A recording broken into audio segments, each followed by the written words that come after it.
Coming up on Fulton today, a warning from the sheriff's office about a new phone scam involving fake inmates and real money. And county officials address citizens' concerns about litter and public safety in South Fulton. Fulton Today starts right now.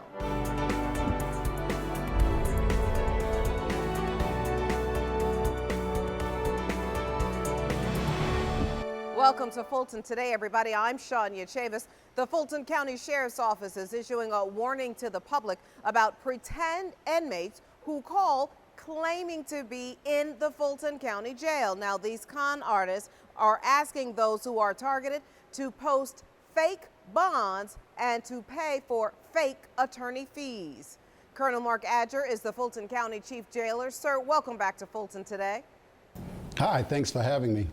So, sir, fake inmates, fake fees. Tell us all about this scam.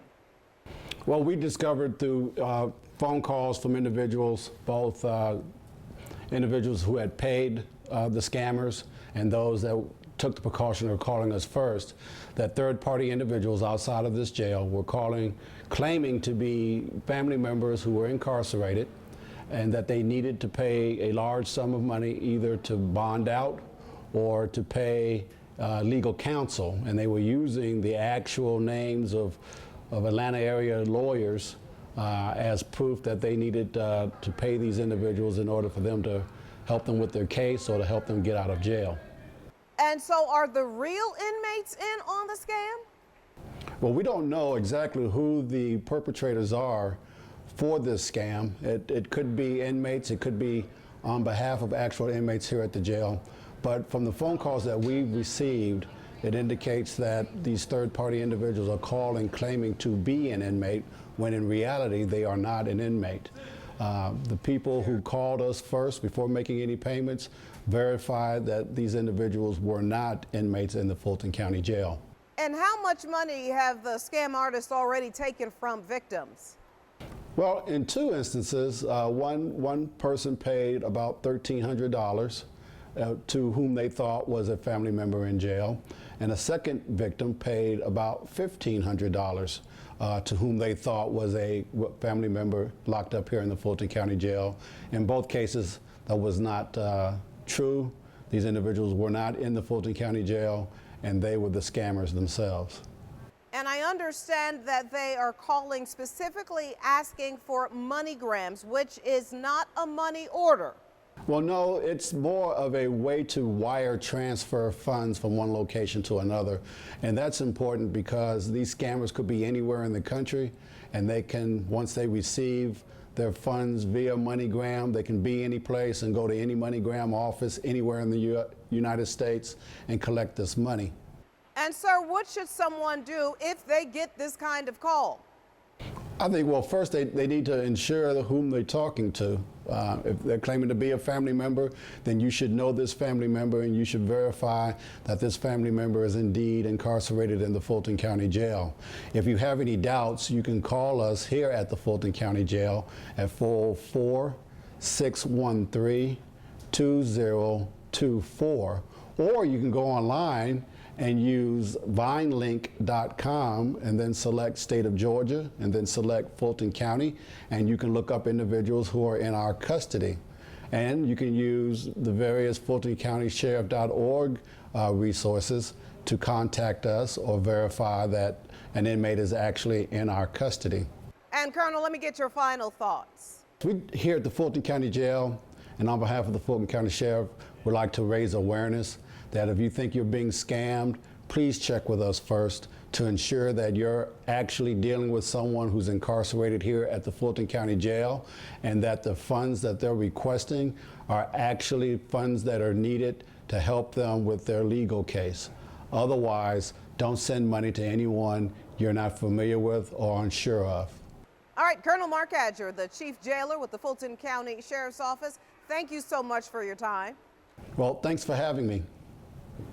Again, if you think you may have been a victim of this scam, call the jail or check their website to make sure the person is in the Fulton County Jail. Also, report the crime to the police department. The Fulton County Office of Workforce Development hosts a recruitment drive for one of the world's largest luxury and leisure companies. Representatives from Starwood Hotels and Resorts Worldwide set up shop at the Fulton County Library downtown. The company is looking for full and part-time domestic staff, including room attendants and cleaning personnel. Applicants invited to the recruitment drive had to first apply online. Starwood Hotels and other companies benefit in working with workforce because we help them. It's a money savings opportunity for them. Also, the resources, because we provide resources for them as far as locations, and even our staff works tirelessly to make sure that their recruiting events are successful as far as going out and prospecting, pre-vetting, looking at resumes and things like that to make sure that we bring the best candidates to the table. Headquartered in Stamford, Connecticut, Starwood owns about 10 upscale hotels and resorts around the world, all under different brand names ranging from the Westin and Sheraton to the W and St. Regis.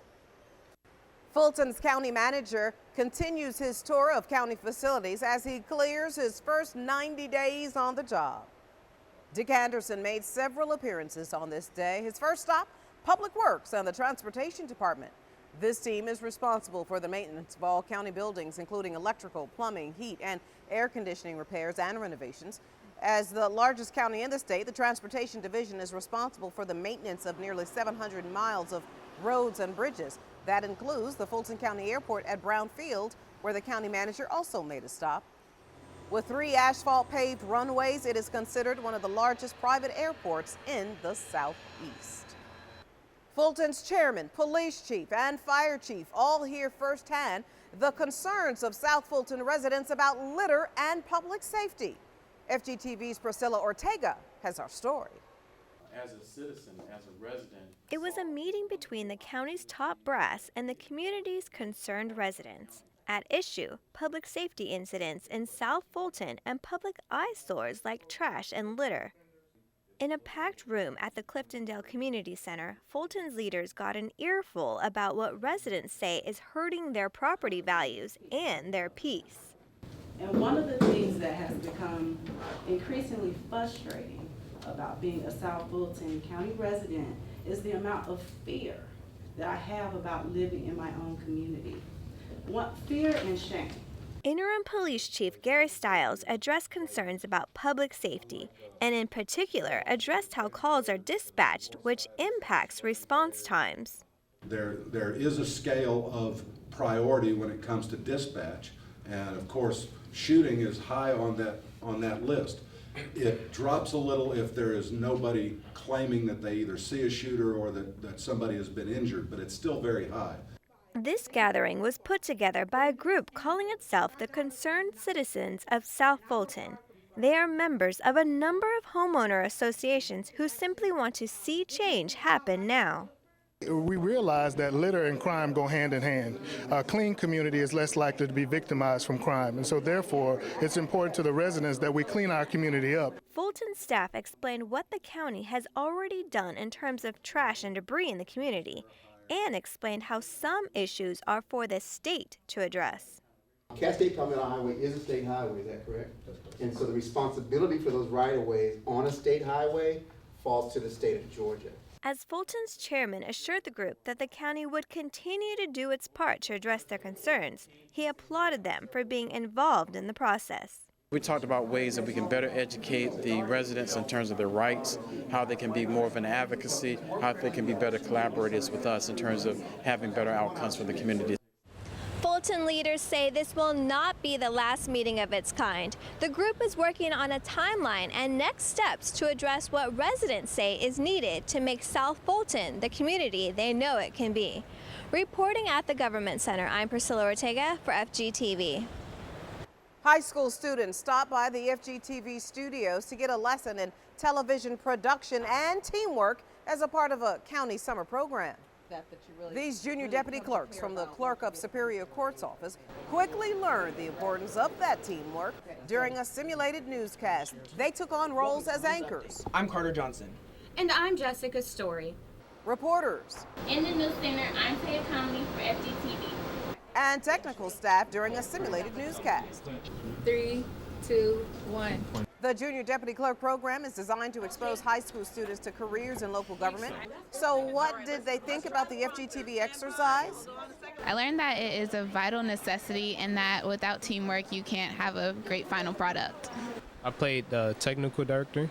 We were involved in the camera switching, what camera would show what is on screen as well as the images, and we had to communicate with the cameraman and everyone else who had a microphone.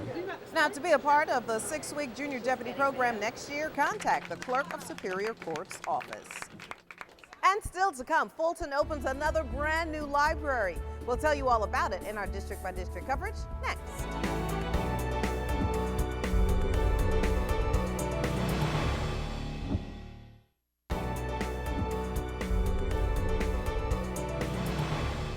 A Fulton commissioner updates the effort to keep 2 schools in the Fulton County school system, and another library opens in the county. Here's this week's district by district coverage.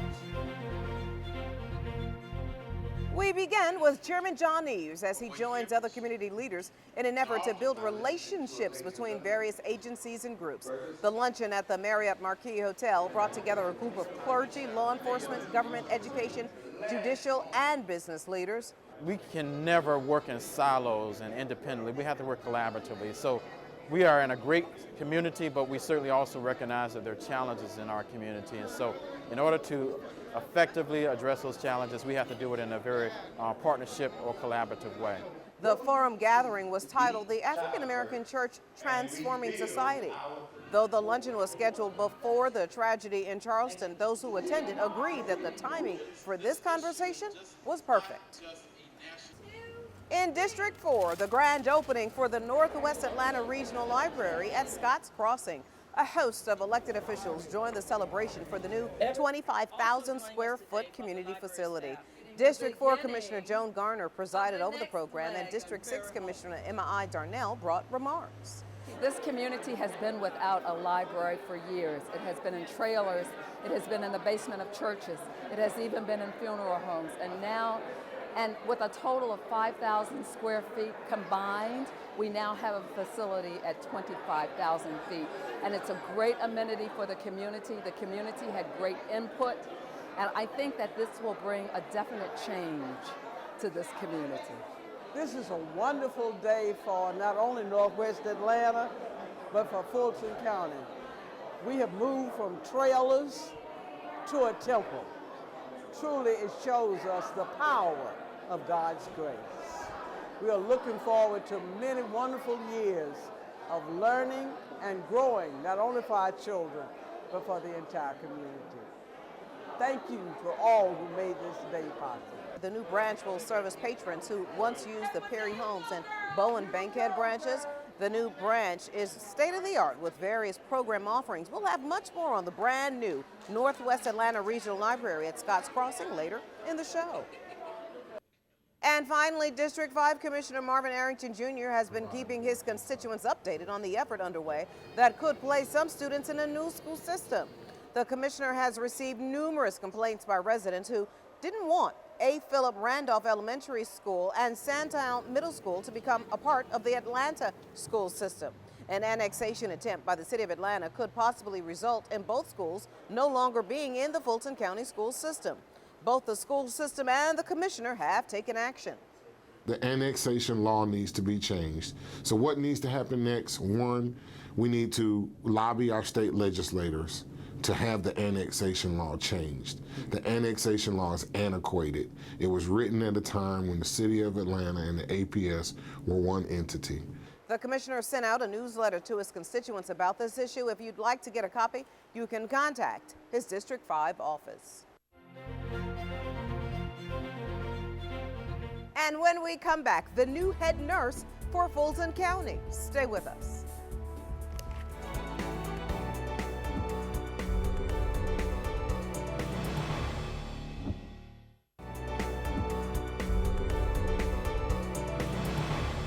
Fulton County has a new head nurse on the health services team, and with Fulton County being the most populous county in the state, that is a big role to undertake.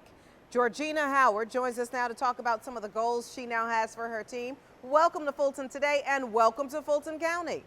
Thanks for having me today. Now, as nursing director, tell everyone about some of the programs and services that you oversee. As nursing director, I'm going to ensure that the quality of services in immunization, prenatal care, pregnancy testing, home visitation programs, communicable disease investigation and follow-up will be some of the areas that I'll initially focus on. And I know you just got here, but what are some of the goals that you've already set? Certainly to meet expectations for customer service and ensure that the people coming into the health centers have the best quality of care, and also that our public health nurses are competent and know how to provide those services. And what do you think that residents need to know about the services of your division? They're available throughout the county in our neighborhood health centers. Public health nurses are working not only in those health centers, but they also make home visits. They work in the schools, especially during the back-to-school rush and preparing our students for school. It's important for residents to know that we're preparing now and that we hope they'll come to our clinics and get those services and not wait till the last minute. And of course, let's get your final comments. I'd like everybody to remember that public health nursing is about communities. It's about the neighborhood level and making sure that we prevent things from ever happening in the first place. We provide health education as well as clinical services. So we go where people are, be it the schools, be it within our health centers, and also a passion of mine is going on home visits to new moms and babies. Georgina Howard, Fulton County's new head nurse, congratulations again, and thank you for your time. Thanks for having me. It's been great sharing. For more information on the health services provided in Fulton County, you can simply call 404-612-1211. Cooperative Extension agents change the way children will soon learn in the classroom. Staffers taught about 30 teachers from all over the state the basics on community gardens.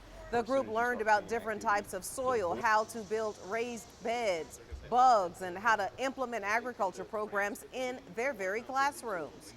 The idea is to train the trainers. The idea is to multiply that knowledge that they have with their students and that they will teach. And eventually, the main goal is to make all this information be part of the curriculum of the agricultural programs that they have, or gardening programs they have in their schools. This metropolitan area, we don't have a lot of farms in the city or in this area that they get to see on a regular basis.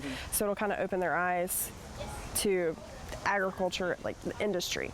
The teachers say they hope to build community gardens at their schools and incorporate those fresh fruits and vegetables into their students' diets. Now, to have the Cooperative Extension team come to your community, you can call their office at 404-332-2400.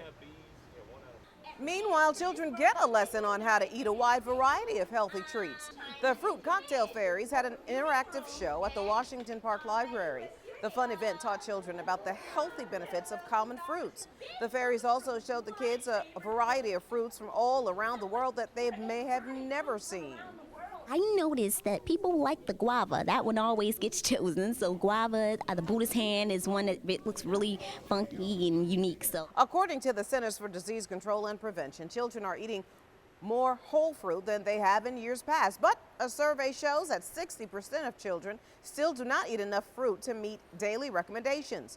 Now, the library system has a number of health-related programs geared toward children. Go to afpls.org to see the full list.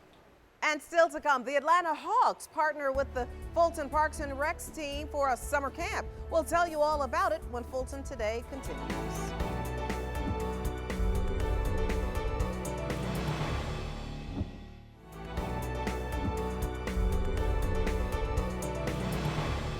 More now on a story we shared earlier in the show. Residents can now enjoy the Northwest Library at Scotts Crossing. The new state-of-the-art branch has improved technology with teleconferencing capabilities, new collections, and more meeting space. One of the best things about the library is the technology. We have self-checkout for our patrons, so they no longer have to wait in lines. We have a lot of the rooms have projectors. So each one of the meeting rooms has projector in it for the teen center and for the children's area. So they're able to watch the movies and not have to pull out extra carts or anything. And the teen center, the adult center, and the children's area have collaboration stations so kids can work together, whether they're using our provided PCs or if they're bringing in their own devices, they can actually put them up on a big screen and be able to work together. All of the libraries in the building program are green building design, which are environmentally responsible and resource efficient. Each library reflects the culture and interest of its community. In 2008, Fulton County voters approved the library building program, which consists of 8 new branches and 2 library expansions. And finally, time is running out to register children for the Atlanta Hawks basketball camp. The Parks and Recreations Department is teaming up with the Atlanta Hawks for a children's co-ed basketball camp. And so it means that children can participate in an NBA quality basketball camp in our own community. There'll be Hawks coaches and Hawks players, and there's a lot of good things that the kids get when they sign up for the camp. So those type of opportunities are what these public-private partnerships really provide and really create a sense of excitement both for us and for the Atlanta Hawks to be able to get into the South Fulton community. There are a limited number of scholarships available for those who qualify. The camp is for boys and girls ages 8 to 14. It runs from July 20th to July 23rd at Welcome All Park, Burdett, and Sandtown Park. The Parks and Recs Department says they look forward to more partnerships in the community that will bring new opportunities for residents. And before we go, our reminder that we'd like to connect with you online. Check us out on Twitter, Facebook, Instagram, and of course, watch us anytime on our YouTube channel. Well, that does it for this edition of Fulton Today. I'm Shania Chavis. Thank you for watching. Join us each week for news around and about Fulton County.